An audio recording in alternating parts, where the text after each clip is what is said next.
Hello, you legendary people. Welcome to or welcome back to Lauren's Legends.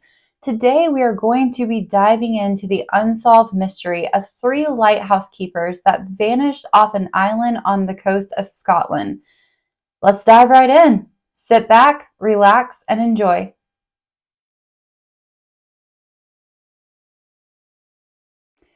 Scotland has a vast and long, incredibly gorgeous and rugged coast that is surrounded by several islands. On the west coast is where the Flannan Islands are located. The Flannan Islands are in the Atlantic, and the weather and water there can be very unpredictable, and the water can get extremely rough to be going through, and there's rocks right underneath the water surface. The Flannan Islands are made up of 7 islands, and the biggest island is Eilean Mor. On Eilean Mor's highest point, there is a lighthouse. That lighthouse is 75 feet high and was constructed between 1895 and 1899. The construction of this lighthouse was extremely difficult. There is actually no beaches on this island, and it's just straight cliffs the whole entire way around. And when they were getting the materials and people from the boats, they had to be hauled up using a pulley system with ropes. They built the lighthouse in a one-story keeper's house at the base of the lighthouse.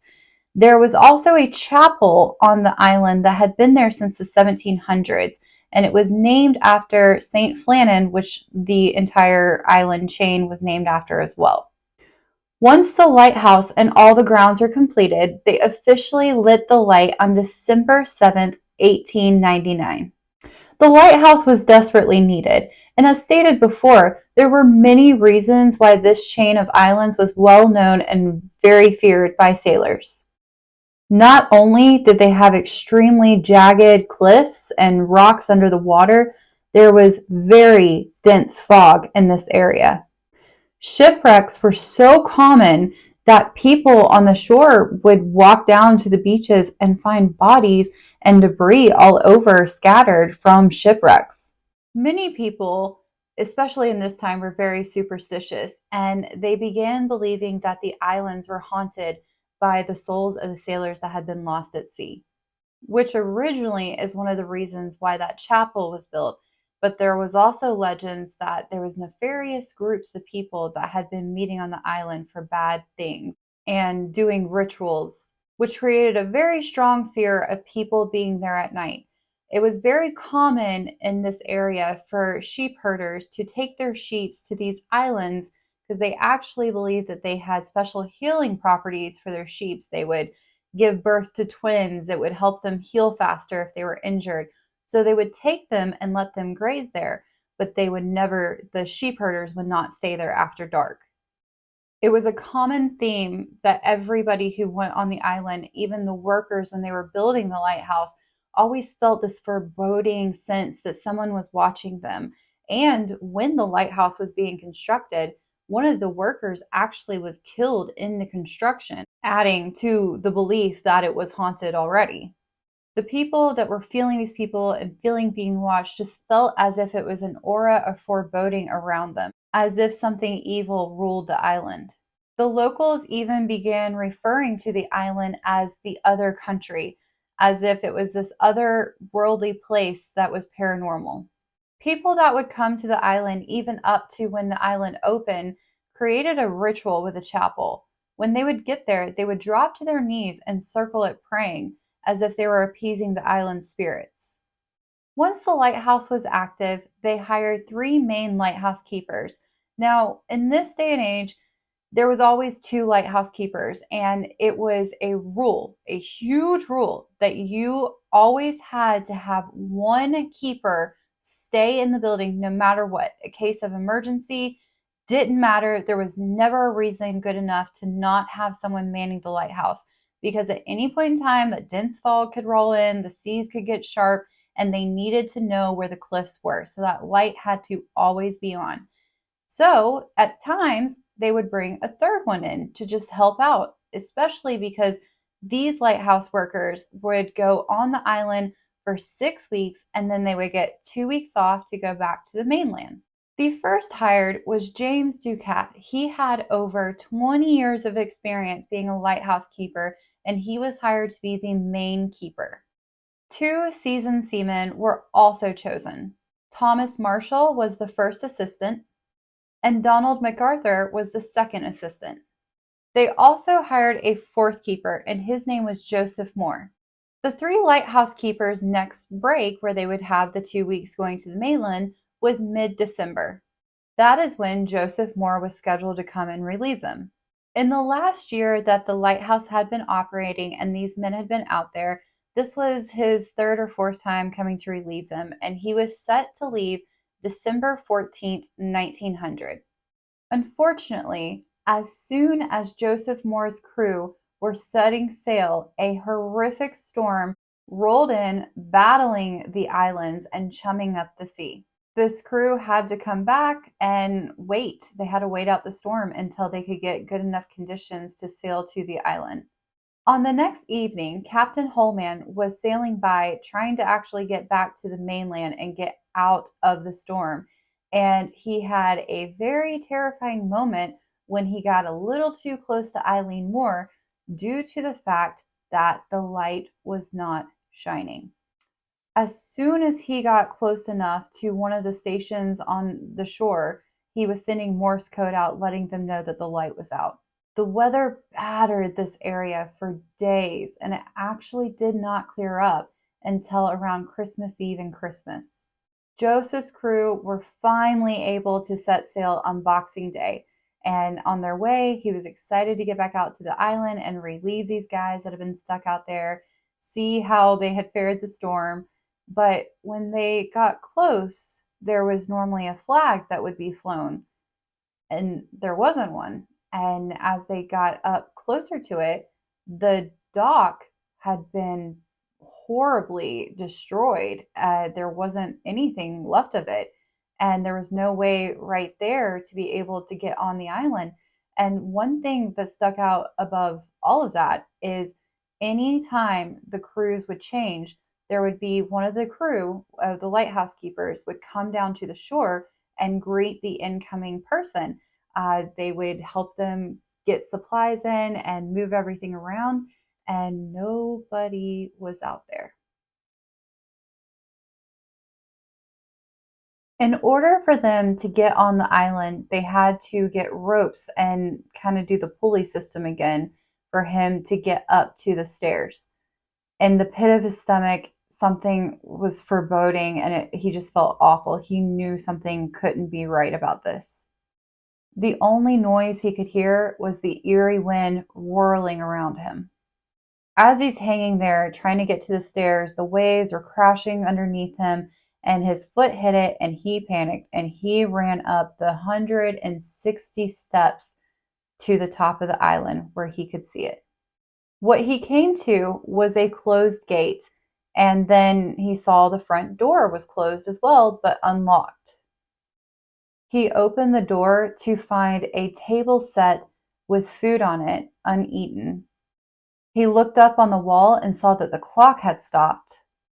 He then walked further in the house to the fireplace and could feel that it was cold and that it hadn't been used in several days.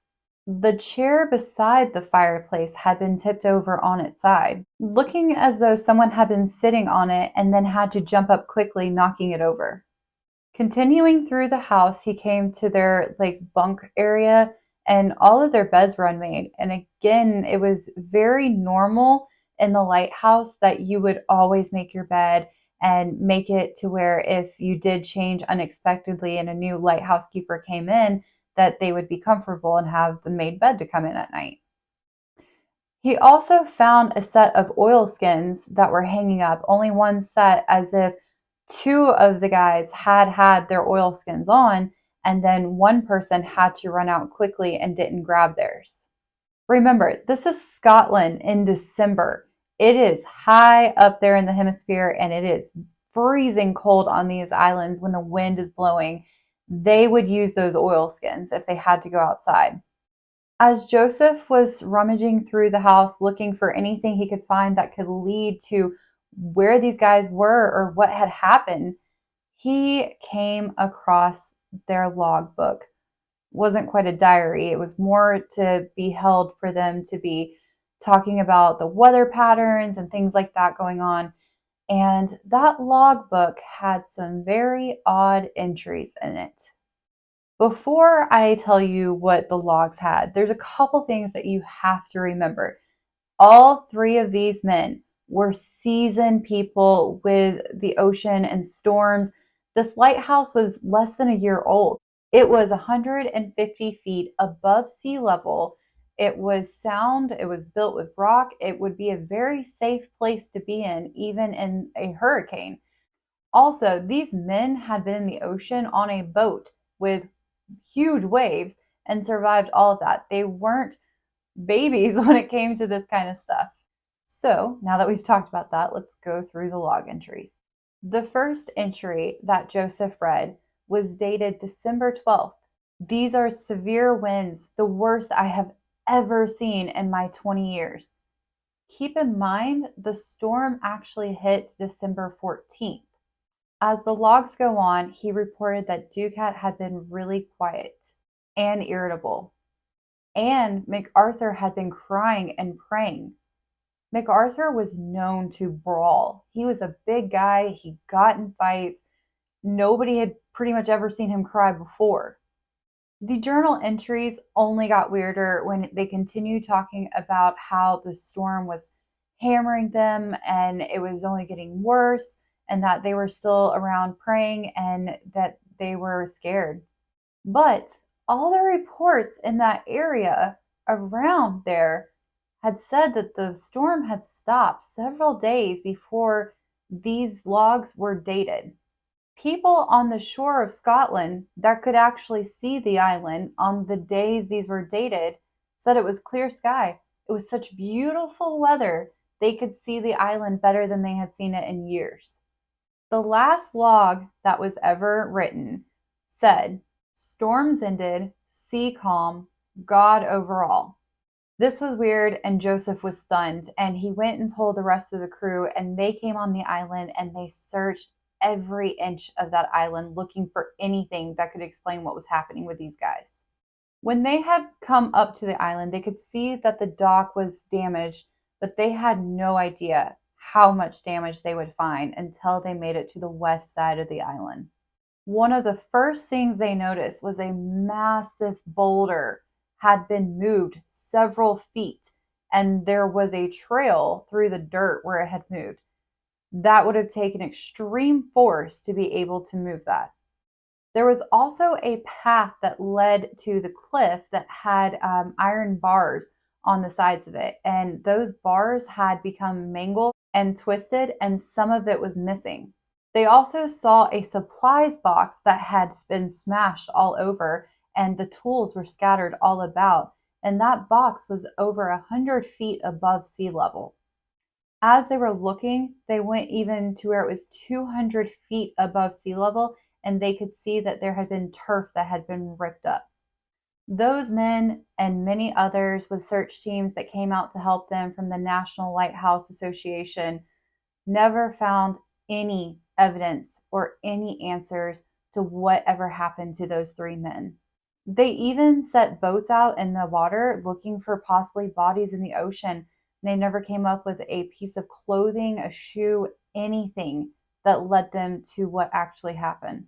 It was as if they just vanished.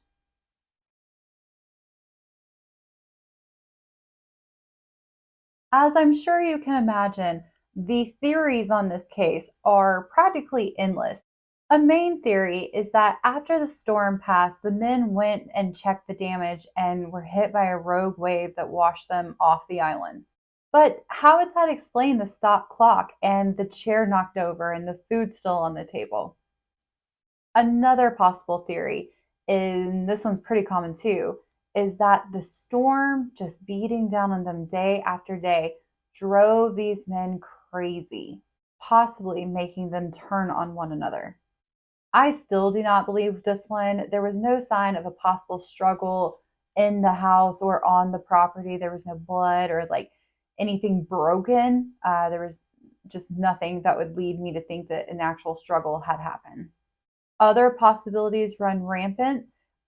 Those are aliens, a ghost possessed them, pirates, foreign spies, they escape by boat to avoid debts. My theory, and what I believe is the most plausible explanation, is that previously one of the men had been fined a small sum of money because they had not tied down things accurately in a storm prior. So I would think that during the raging storm, when all of the stuff was getting battered and ruined on that side of the island, maybe two of the men went out. One of the men was still in the house, obviously had made dinner and was waiting for them to come back by the fire. Possibly something happened out there where a wave did hit and knocked them over, and whoever was still inside heard the scream, ran out of the house so fast he knocked the chair over. But what gets me and still confuses me on my own theory is, why was the last entry in the logbook storms ended, sea calm, God over all? There's one thing I did want to mention after everything in the theories is, of course, legends of haunted places, and people love those things. I'm one of them.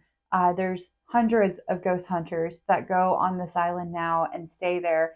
And one thing that has been reported ever since this happened and lighthouse keepers came out after the fact and stayed there is, on nights where the wind is howling, they tend to hear the names of the three lighthouse keepers that went missing. So, what do you think? Please let me know your thoughts, your comments, your theories, everything in the comment section down below. Thank you so much for watching. I appreciate you very much. If you want to do me a big favor, please do not forget to like, comment, and subscribe. It really helps me out. I appreciate you, and I will see you next time.